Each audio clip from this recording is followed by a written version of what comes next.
There is something peculiar happening within you, something you've likely felt but never quite named.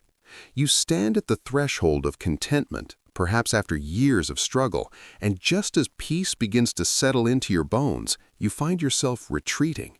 Not consciously, of course. The sabotage is far more subtle than that. You pick a fight. You resurrect an old worry. You convince yourself that this calm cannot last, that it must be a prelude to catastrophe. And so you dismantle your own happiness with the quiet efficiency of someone diffusing a bomb, except the bomb is your peace, and you are both the technician and the explosive. Why do we do this? Why does the very thing we claim to seek become unbearable when it finally arrives? The answer lies not in your circumstances, but in the architecture of your inner world, in the hidden chambers where fear masquerades as protection, where chaos feels safer than stillness. Before we go further into this mystery together, I want to invite you to join this exploration more deeply. If these words are resonating with something true inside you, consider subscribing, leaving your thoughts in the comments below, and sharing this with someone who might be struggling with their own invisible barriers. Sometimes we need to know we're not alone in this strange dance with ourselves. Now, let us continue. Consider for a moment that you have spent most of your life in a state of becoming. You were always reaching towards some future version of yourself, some distant shore where happiness waited patiently. Your entire identity became wrapped around this movement, this perpetual dissatisfaction that kept you striving, improving, fixing, changing. You became so accustomed to the tension of wanting that it began to feel like home. The discontent became your companion, your motivation, perhaps even your most intimate relationship. And then one day, against all odds, you arrive. The thing you wanted comes to pass. The relationship works, the project succeeds, the internal storm quiets. And in that moment of arrival, something terrifying happens. You no longer recognize yourself. Because who are you without the wanting? Who are you when there is nothing left to fix, nothing left to chase? The self you constructed around your struggles suddenly has no foundation. It's as if you've been climbing a mountain your entire life, and upon reaching the summit, you discover that the climb itself was your identity, not the peak. The view is beautiful, yes, but you don't know how to simply stand here and breathe. You only know how to climb. And so, unconsciously, you begin to descend, to create new mountains, new reasons to be unsettled, because at least in the climbing, you know who you are. This is the great paradox of human consciousness. We're meaning-making creatures, and for many of us, meaning has been forged in the fires of adversity. We learned early that suffering was purposeful, that struggle earned love, that pain proved we were alive and engaged with existence. Happiness, by contrast, seemed frivolous, unearned, perhaps even dangerous. After all, isn't happiness what makes you complacent? Isn't peace what precedes the fall? These beliefs burrow deep, so deep that we don't even recognize them as beliefs. They become the water we swim in, invisible and absolute. There is also something else at play here, something more primal. Part of you remembers every time happiness was taken away, every childhood joy interrupted, every moment of security shattered, every time you opened your heart and found betrayal waiting on the other side.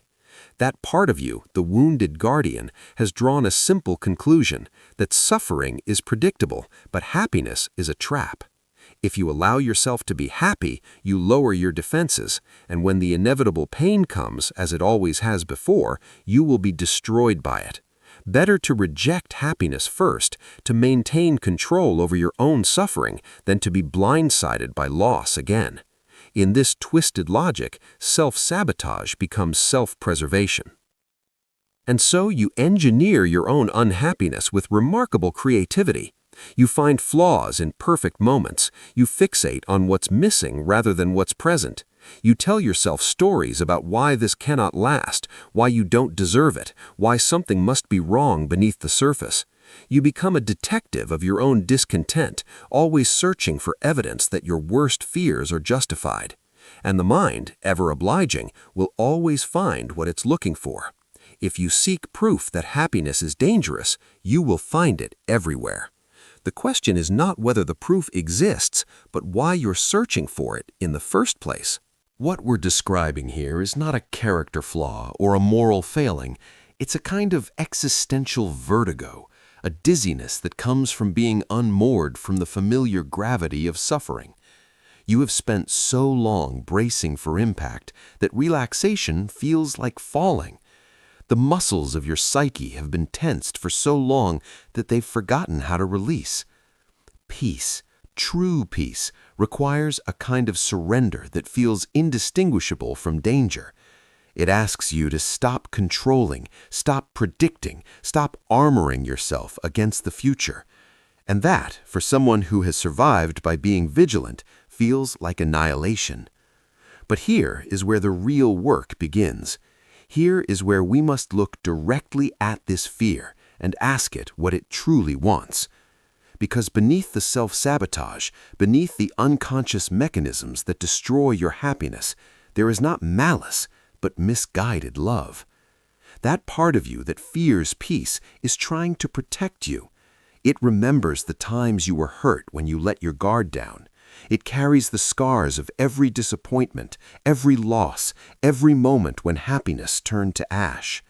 And in its clumsy, counterproductive way, it's trying to ensure you never feel that pain again. The tragedy is that in protecting you from potential pain, it guarantees actual suffering. It robs you of the present moment, the only moment where life actually occurs, in service of some imagined future catastrophe. It trades the possibility of hurt for the certainty of emptiness. This is the devil's bargain that self-sabotage offers, safety at the cost of aliveness. And we take that bargain again and again, often without realizing we have a choice. Understanding this is the first step toward freedom, but understanding alone is not enough. You cannot think your way out of this pattern because it was not created by thought. It was created by experience, by pain, by the very real history written into your nervous system. Your body remembers things your mind has forgotten. Your instincts are following programming installed long before you had the language to question it. So the question becomes not how do we think differently about happiness, but how do we teach our entire being that peace is not a prelude to disaster? This requires a different kind of courage than the courage we usually celebrate. It's not the courage to face external threats or overcome obstacles. It's the courage to remain still when every instinct screams at you to move. It's the courage to accept happiness without waiting for the other shoe to drop. It's the courage to trust that you can handle whatever comes, even loss, even pain, and that destroying your joy now will not make future suffering any easier to bear. In fact, it only means you suffer twice, once in anticipation and once in reality. Consider the waves of the ocean. They rise and they fall with absolute reliability. This is not a flaw in the ocean, it is its nature. Happiness and sorrow, peace and turmoil, these too are movements in the ocean of consciousness. The wave of happiness does not betray you when it falls. It is simply being a wave. Your suffering comes not from the falling, but from your resistance to the rising. You tense against joy because you know it will pass, and in that tensing, you never allow yourself to fully ride the wave. You stand at the shore, refusing to enter the water because you know you'll eventually have to leave it. But what if the point is not to achieve permanent happiness, to finally reach some state when nothing ever changes? What if the point is to learn to move with the changes, to open to both the rising and the falling without sabotaging either? What if happiness is not something you possess, but something you allow, not a destination, but a capacity? This shift in understanding changes everything. If happiness is not a fragile state you must protect, but a natural arising you can trust to return, then there is nothing to fear in its passing. And if there is nothing to fear in its passing, there is no need to destroy it preemptively. The hidden part of you that fears peace is not your enemy. It is a frightened child who learned that the world is not safe and who has been trying desperately to keep you alive ever since. What it needs is not to be conquered or overcome, but to be seen, acknowledged, and gently shown that the strategies that once protected you are now imprisoning you. This is the work of integration, of bringing the scattered parts of yourself into conversation. You must become curious about your own sabotage rather than ashamed of it. When you catch yourself destroying something good, pause. Don't judge it. Don't try to force yourself to stop. Instead, get interested. What is the fear beneath this action? What is the belief that's driving it? Often, you'll find something like, "I don't deserve this," or "This is too good to be true," or "Everyone leaves eventually," or "I always mess things up." These thoughts masquerade as facts, but they are not facts. They are stories, and stories can be examined, questioned, held up to the light. Ask yourself, is this true? Not theoretically, not based on past experience, but right now, in this actual moment, is this true? Usually, the answer is no. Right now, in this moment, you are okay. Right now, in this moment, nothing terrible is happening. The suffering is in the past you're remembering or the future you're imagining. The present moment, the only moment that actually exists, is often quite peaceful. But we are so practiced at leaving the present moment that we don't even notice we're doing it. We live in a kind of temporal exile, always somewhere else, anywhere else but here. Returning to the present is not easy at first, because the present is where we feel everything. It's where we feel the grief we've been avoiding, the anger we've been suppressing, the vulnerability we've been defending against. But it's also where joy lives, where love lives, where peace lives. You cannot have one without the other. If you numb yourself to pain, you numb yourself to pleasure. If you close your heart to sorrow, you close it to happiness. The price of feeling nothing bad is feeling nothing at all, and that is a price too high to pay.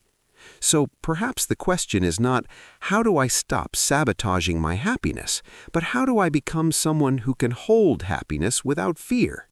How do I expand my capacity to receive the good without immediately bracing for the bad? This is a practice, not a destination. It's something you cultivate gradually, like strengthening a muscle that has atrophied from disuse. You practice staying with pleasant sensations instead of rushing past them. You practice gratitude without the caveat of waiting for disaster. You practice trusting that you are resilient enough to handle whatever comes, and that destroying your joy now does not make you any safer later. There's a profound teaching in nature about this. The tree does not refuse spring because it knows winter will come. The flower does not close its petals against the sun because it fears the evening. They bloom fully, they express completely, and when the season changes, they release without resistance. They trust the cycle. They do not sabotage their own flowering out of fear that it will end. They understand something we have forgotten, that endings are not failures, they are completions, that loss is not punishment, it is transformation. You are part of this same nature. The same intelligence that opens the flower and turns the seasons is moving through you, but you have forgotten how to trust it. You have been taught to control, to manage, to manipulate your experience into some acceptable shape, and in that trying, you have lost touch with the wisdom that already exists within you, the wisdom that knows how to be happy without fear, how to love without guarantees, how to live fully while embracing impermanence.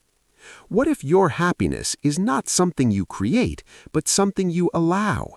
What if it's always there, always available, but you've been blocking it with your defenses, your strategies, your well-meaning attempts to stay safe? What if letting yourself be happy is not about changing your circumstances, but about changing your relationship to your own aliveness?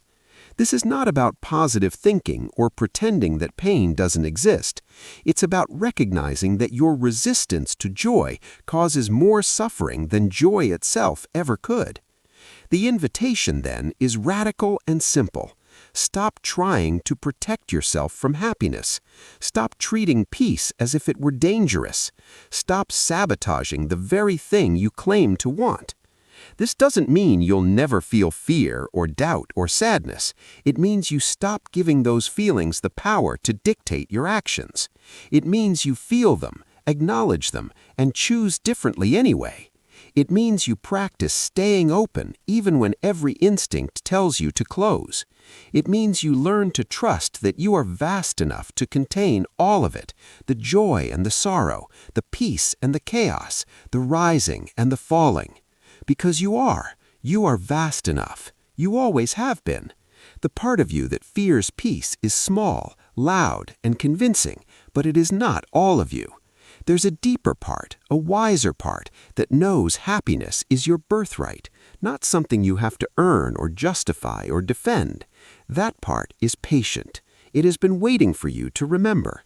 It has been waiting for you to come home to yourself, to stop running from your own aliveness, to stop sabotaging your own beauty.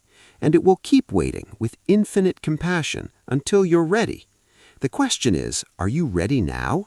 Are you willing to let yourself be happy, truly happy, without apology, without armor, without waiting for permission from the frightened parts? Are you willing to find out what happens when you stop fighting yourself and start living? The answer to that question is the beginning of everything.